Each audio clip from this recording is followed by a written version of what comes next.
A big hello and a warm welcome to all of you amazing and beautiful people out there. Welcome back to my channel and welcome to this channeling session.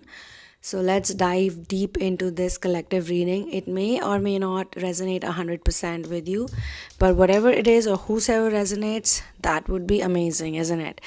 So yes, the first card that I picked up from the tarot deck, I didn't see all the cards, but I just picked up and I'm going to be seeing them in front of them.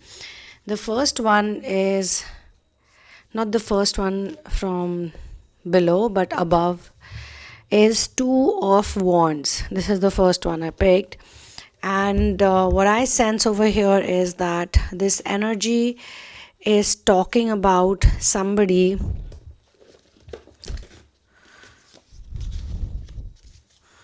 who also matches with one more card that I picked from the auto reading deck. First of all, I've been told that whosoever I'm channeling feels that they need to be more dedicated with meeting someone who matters a lot to them. It could be a family friend, it could be a friend, it could be maybe parents, it could be even your own children for some people. It could be someone whose responsibility you have taken.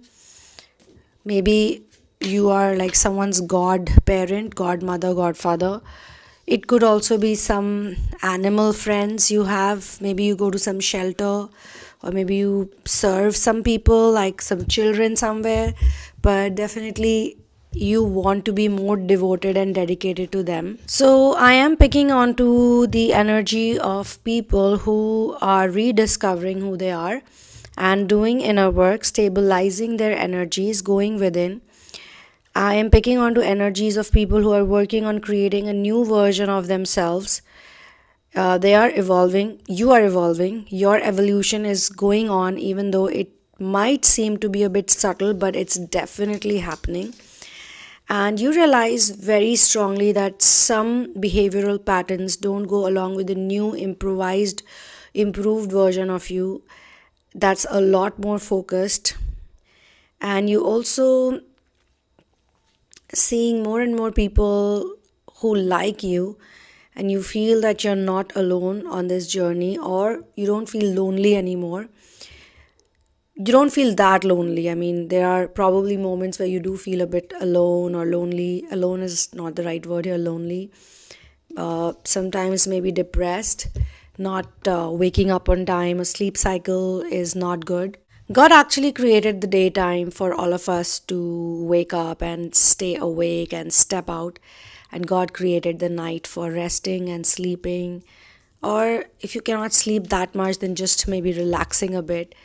And people who are not really doing things in the daytime and they're up more in the night, they definitely have some amount of stress stored in their DNA. There is some kind of depression over there. It could be hidden or it could be out there in open view, but definitely something needs to be healed, something needs to be worked. Or I've also noticed people are very much fatigued in the daytime. They feel like they want to do a lot, but they're not able to do. So it's all connected to your sacral chakra being established in your being. So when we have guilt and shame stored in our sacral chakra, which actually comes from some kind of traumatic memories, and you can work with me one-on-one. I have a wonderful therapy called Releasing Negative Memories. We work on 3 memories over 4 sessions, and sometimes some of the memories are actually interconnected with a lot of other memories. So when you heal those memories or you work on those memories, you actually release a lot, and you can do, different numbers. Like you can do 2 of these courses or 3 of these courses, or you can take breaks in between. And because sometimes what happens is when you release very difficult 2-3 memories, you basically cross a level, and new levels, new devils. So when you are in the new levels, you receive some gifts and you receive some creativity. There's obviously a clearing in your chakras, and you move upwards, vertically upwards, percentage wise. And then you feel peaceful for some time. For some time you feel like, wow, it's a wow feeling. And then when you have enjoyed it and experienced it and you feel like, okay, now I need to do more, or something happens or something triggers some kind of state or zone or frequency, and then you want to release it. So that's what we call break period. So that break period is very important, so that you can go out in the world and do some stuff and see where you get stuck again. So I feel personally ascension is a lifestyle, and I have spent so many years creating and working on these therapies, which are medicine free, pill free. But of course they require your resolution also. Like when you decide deep inside your heart, when you're 100% sure that yes, I want to heal, I want to fix this, I want to release this, nothing can come in your way. But even if you're 80-20% confused, like 80% strong, 20% confused, you cannot have that amount of trust on the process, then it will have some kind of aberration or some kind of stoppage in between, some kind of block. Because negative energy pattern is like that. Whenever people like to heal, they want to heal, something comes up and it makes them like, stop, don't do anything, don't heal, because then it will not make those negative templates really function well. But if you're determined and if you're like done with it, like I saw this really funny stand-up comedy show, and I was like, a statement which I really enjoyed is that some of the people experience addictions in a very interesting way. Because people who have addictions, basically, it's like whatever they want, they keep getting it again and again and again and again and again and again, until they reach a point where they cannot take it anymore and they fall sick, or they go through a dark night of the soul, and then they have to be like, okay, I gotta quit this habit. And then they leave that habit for 3 months, 4 months, 6 months, and then back to it. So these addiction patterns sometimes I feel are also good, because a lot of people also have the addiction pattern of being in pain and suffering. It's like people want to stay in pain, people want to stay in dark zone, but then you do it for a day, a week, 15, 20 days, 30 days, a month, 2 months. There comes a point that you don't want to do it anymore. That's the time when you can heal much better and much, much faster. And as the Kundalini goes up, up, up, it keeps rising. That period of, entering that dark night phase, maybe subtle, maybe dense, maybe gross, that period becomes short. That window becomes short and short. It would happen for a week. 4 days also would be like, oh my God, I can't do this anymore. I have to get out and go out in the sunshine, look at some faces. Even if I don't know these people, I just have to step out and experience life in totality, So you are also definitely meeting more and more people like you. You're not lonely in this journey. You're working on increasing your faith and learning to surrender more. So all of this actually matches pretty well with the Two of Wands over here. Now every card has different meanings in different readings. Not all readings are the same with each and every card, but there is a little advice over there that I would like to share with you, and it's a beautiful advice actually. It's about trusting your inner guidance. So your intuition, you need to take your time out to meditate, spend some time with yourself and spend some time with God. Our relationship with God is very personal, it's very special, it's very beautiful. And the more you go deeper and deeper into this twin flame ascension journey, and actually surrender is like the most amazing part of this journey, because surrender really starts unlocking a lot of mysteries. You figure out a lot of things, you realize a lot of things, and it's like, oh my God, I didn't even know that twin flame journey is like this. All I thought was it's about relationships and it's something to do with romance and it's something to do, of course there is that aspect too. I mean, I'm not going to deny that aspect, because we all have attraction towards the opposite sex, or we all want the perfect love, or we want the divine counterpart. But when we start figuring out that the ultimate soulmate actually is within us, and we start loving our own company so much, like there comes a point where you realize that, oh my God, you just love to hang out with your own self, and there is so much to talk about, like so many things to discuss, especially when that that side of you goes away, which feels unworthy and undeserving, which feels like there is some kind of imbalance in the sacral chakra. When you actually, shake hands with the guilt and shame part of you, and when you actually figure it out, like it's all an illusion, it's not real, and you can forgive people easily, that's the time when you actually start having a role with this journey. And then harmonization happens, and before harmonization, actually illumination happens, and illumination helps you to unlock your mystical gifts. So you all have psychic abilities, you all have mystical potential and gifts, but they're not gonna unlock until unless you actually let go of things that you cannot control. And then happens those things, like you have desires, and you will study all the masters and teachers and the book of enlightenment and everything. They all teach us to let go of our desires, and they say when you get rid of all of your desires, you're actually enlightened and you're actually chilled out. But here's the thing, and this is for people who are really advanced, this will click with you. So you get rid of all of your desires, and still there will be some desires coming in, and you'll realize that some of them are very selfless desires, and some of them are desires connected to people with whacked up energy. And then you'll realize that, okay, those wacky people, I don't need those people, I don't need those distorted energies, I don't need to absorb it, and I don't need to get all wonked up.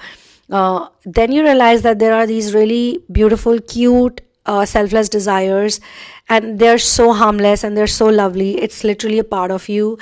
And then you realize the next part of it, that those desires are actually desires of source, or the higher energy, the pure energy manifesting via you, because you no longer have desires, you no longer have personal desires. You're not like, I want to buy that car or I want to buy that house. It's more like, I want to buy that car because I want to do this with this car, and I want to help like 200 people using this vehicle, and it's going to help me. I mean, obviously there's going to be a phase where you're not without those materialistic items, you give up on it because you don't need it, and then comes a point where you actually need it, because God's going to give you a lot of duties and a lot of jobs. And let me tell you, this whole romantic aspect of it stays, because as you advance and as you grow, you're going to meet people who are going to be interested in you, because you are becoming so attractive in the real sense. Like, you're attractive and you're a magnet, you're magnetic. So of course there will be people who like you, but this time they're not going to like you because of things that's happening down there. They're going to like you for things that's happening everywhere. Like, they like you for the way you are, the way you talk, the way you look, the way you speak, the way you spend time with them. You got so many interesting things to talk about. You got hobbies. And it's not like, when you're in harmonization, it's more like people are not in your energy field. Like, you're not obsessing for them. It's not like they take space in your mind. It's literally like you talk to them for, say, 1 hour on the phone, okay? And when you say bye, it's not like, okay, bye, when are we going to talk again? It's more like, okay, bye, you got to do your things, I got to do my things, I'll reconnect with you. Like, the bye is very smooth. But when you're not healed, when you have those toxic relationships, the false twin flame relationships, the karmic relationships, it's like people are just, hanging on top of each other. I mean, it's not a nice feeling, and there's a lot of sexual energy. So when you become asexual, when you become like brahmachari, you start practicing brahmacharya, you realize that even you giving your energy to someone is very, very precious. You giving your time to someone is very, very precious. You giving your attention to someone is very, very precious. And sometimes you giving your attention to someone, or someone giving their attention to you, is very organic. Definitely there is an attraction over there, but it's a very beautiful attraction. It could be your friend. it could be attraction without any label. You don't have to slap a label on it, because that's what twin flame journey in the modern world, modern world or whatever you want to call it, today's world, because we are not in golden age, we are not in silver age, we are in the beginning of bronze age, we are in the transitional time. So this time is very, very important, like we could have been born maybe 100 years later or 500 years later, but then that would not be transitional time. Transitional time is always very powerful, and it has like that feeling of propelling, when the rocket is getting launched and it goes like boom into the sky, it propels, like with huge speed. So there is speed and there is light and there is energy, and then goes boom into the sky. So that journey from the ground to the sky, and then getting stabilized, because once this rocket is stabilized in the air, in the space, then it is like slow, and it's like walking like a tortoise. And that is the phase we are not here for. We are here for that, all of that amazing adventure. So amazing adventure cannot happen if you have too many attachments around you. So you need to be a volunteer, you need to be excited, you need to be adventurous, you need to be, like attracted to life also, like what's there has to be a curiosity. So the second card that I picked out from the tarot deck is actually quite interesting. But yeah, of course, let me just complete this part about the second two of wands. Actually, it's about your inner intuition, trusting your inner guidance, and the desire part that I was talking about. Like when you surrender to source, it's source giving you desires. It's not your desires. It's like there's a beautiful story about the goddess and two of the devotees.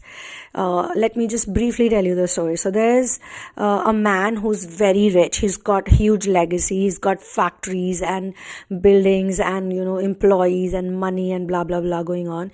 But he suddenly decides to get into a hermit mode, and he says that, what, I've done a lot of materialistic things in life. Now it's my time to just go away in solitude and just practice, do my inner work and connect with source.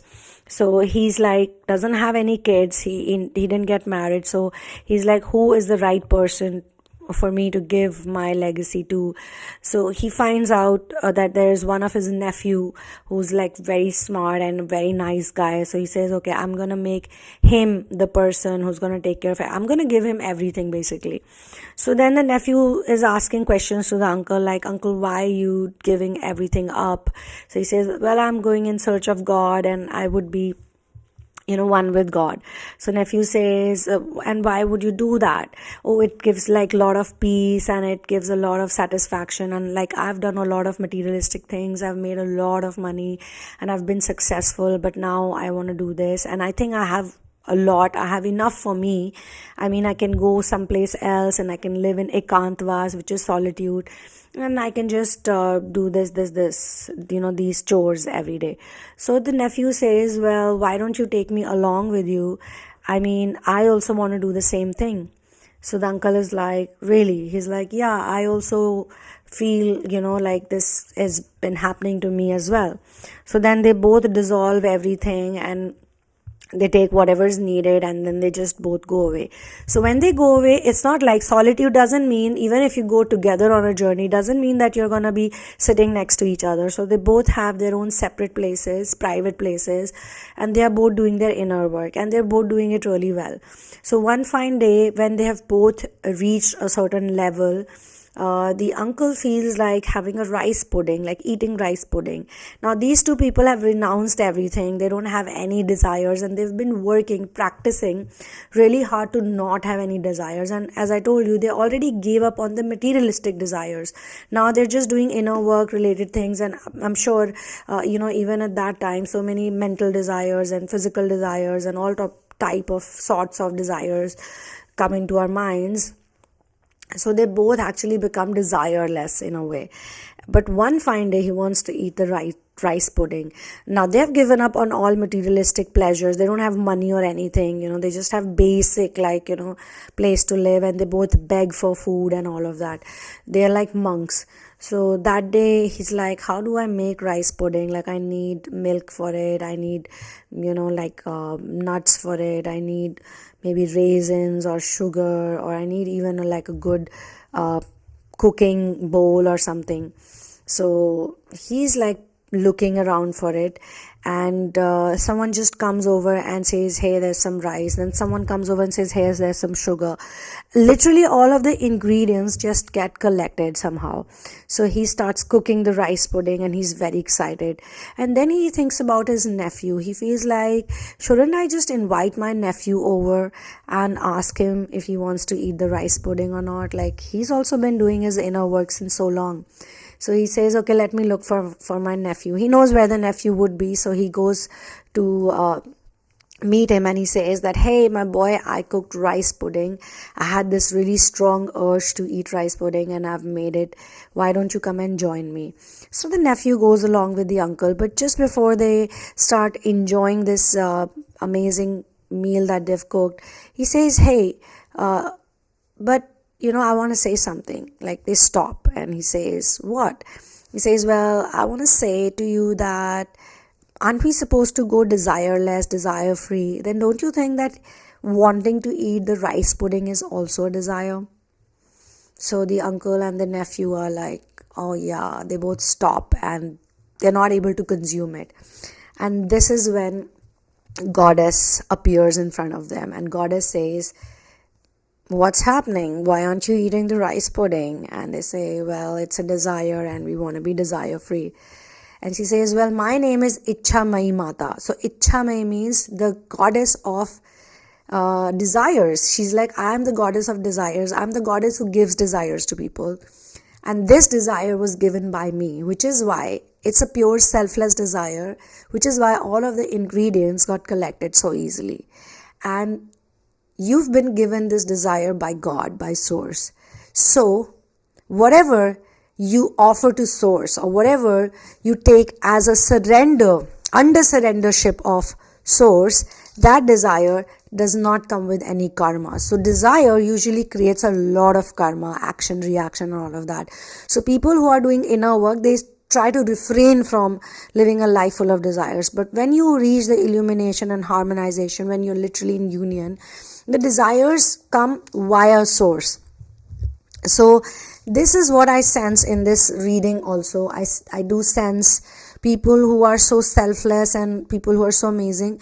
Even if you have a desire to do some kind of inner work, even if you have some desire to, serve someone or take care of someone or something, and you probably want to generate resources for it, think about it. It's a selfless thing. It's a pure thing, like eating rice pudding after doing so many days of inner work, leaving your property, like leaving billions of rupees, giving up all of that, fancy stuff you've created. And imagine for the nephew also, at that young age, he's like, I don't want this. I don't want money, uncle. Rather you give me, what like you put me on this path too.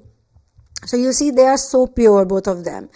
And so the second card that I've picked up is 5 of Wands. After you have this intuitive ability, or you are able to connect with your true intuition, then we have the life. We must initiate change from within. We cannot do it externally. We cannot expect other people to do it for us. We cannot even wait too long. Like, we should just jump into it and just move with the flow. Whatever happens, of course, you're surrendered to Source. So when you're surrendered to Source, even if something bad happens, it's coming from Source. You have to take it. It has to be a lesson. It has to be something that will change you or transform you.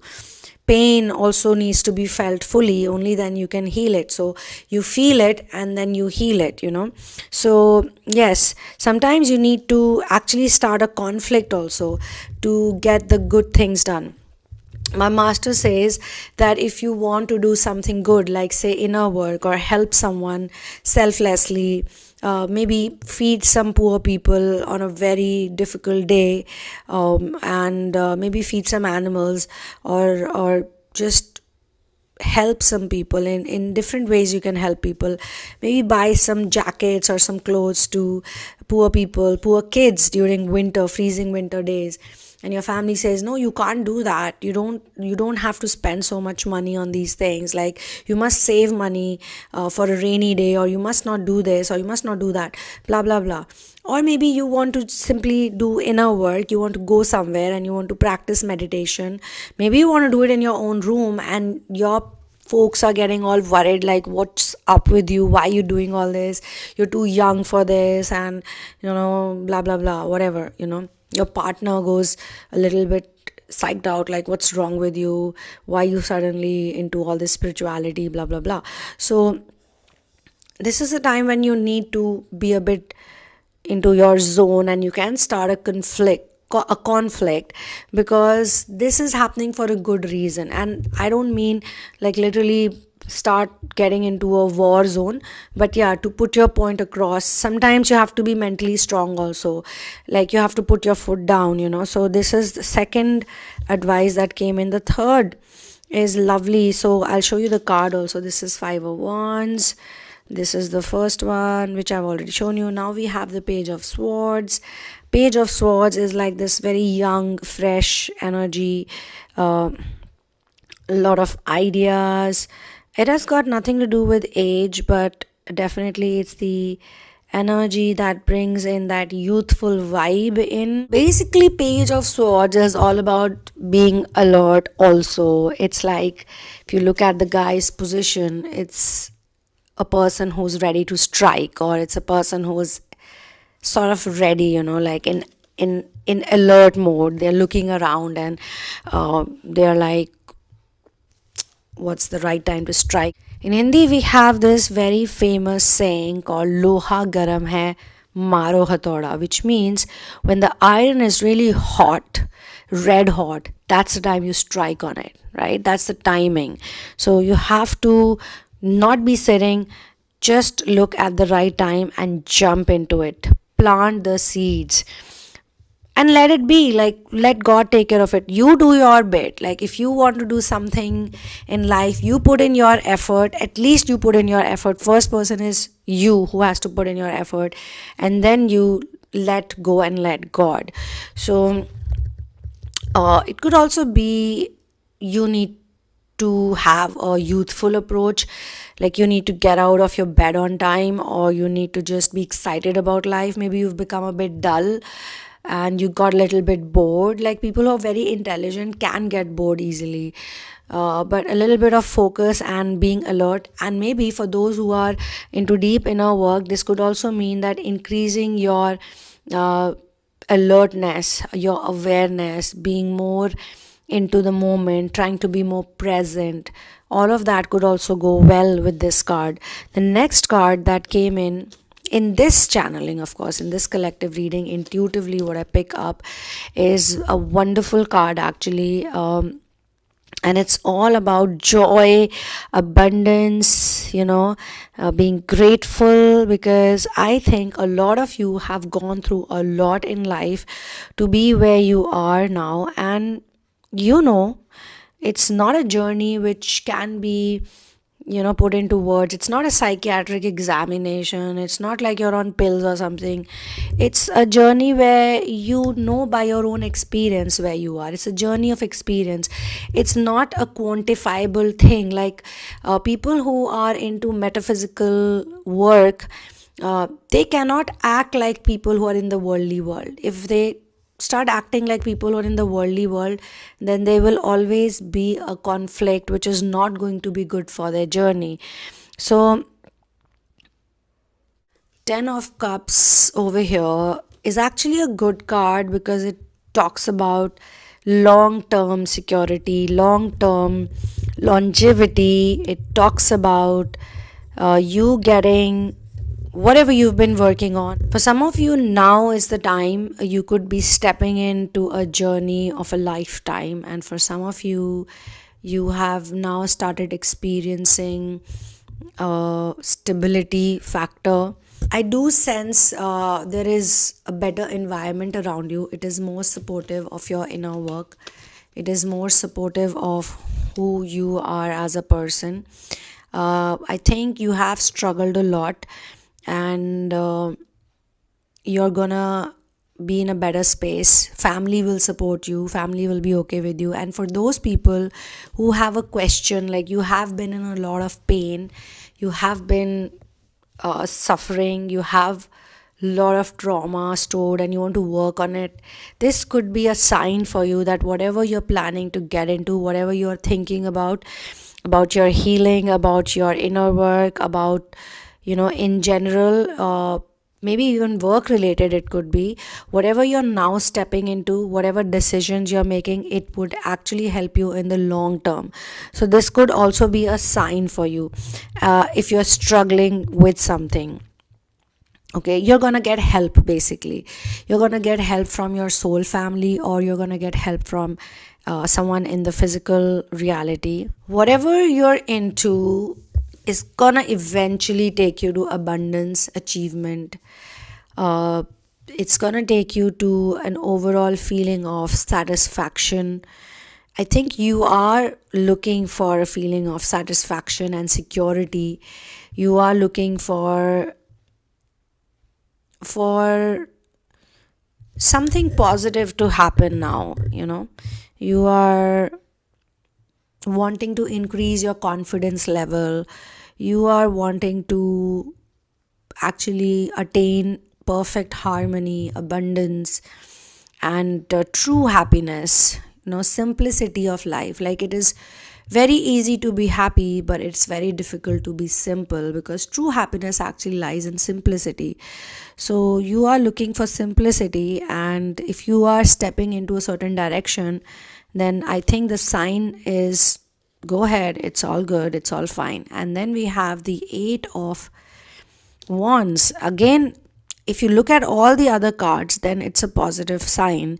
But if the other cards, surrounding cards, are not that great, then this can be a confusing situation, something which is gonna happen with a big speed.